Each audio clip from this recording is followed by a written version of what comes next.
The founder of Bulava, Darya Pach, is originally from Ukraine and has been living in the United States for the past 9 years.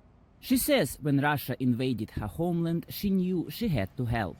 So she boxed some basic necessities and sent the package, as she put it, to nowhere. She wanted to send another one, but this time asked some friends to help. And at one point there were 12 of us, and we decided that this is the moment to organize a team that will not only just sell merch or just help Ukraine, but which will continue to help rebuild Ukraine.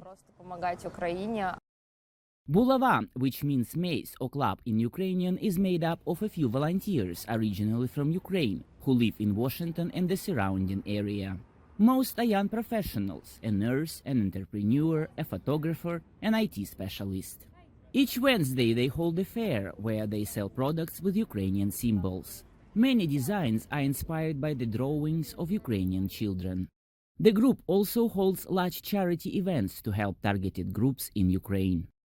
We do work with a few nonprofits and few organizations in Ukraine, also with a lot of volunteers.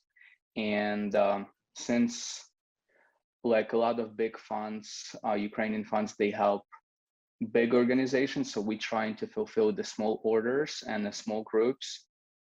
So far, Bulava has collected $38,000 in cash, as well as medicines, personal protective equipment, baby food, and more than $80,000 worth of clothes. The medications are handled by a head nurse at a Washington area hospital. Ekaterina Kashlaba has garnered help from hospitals, pharmaceutical companies, and doctors in private practices. I, in principle, accept different orders from hospitals in Ukraine. We filter them. I'm looking at what's possible, what's impossible to get here. For example, we had a request from the cancer center in Mykolaiv. We were able to get them what's called bone marrow biopsy kits. Bulava volunteers say as the war drags on, it has become more difficult to raise funds, so they're constantly looking for new ways to get help to those living through a war back home.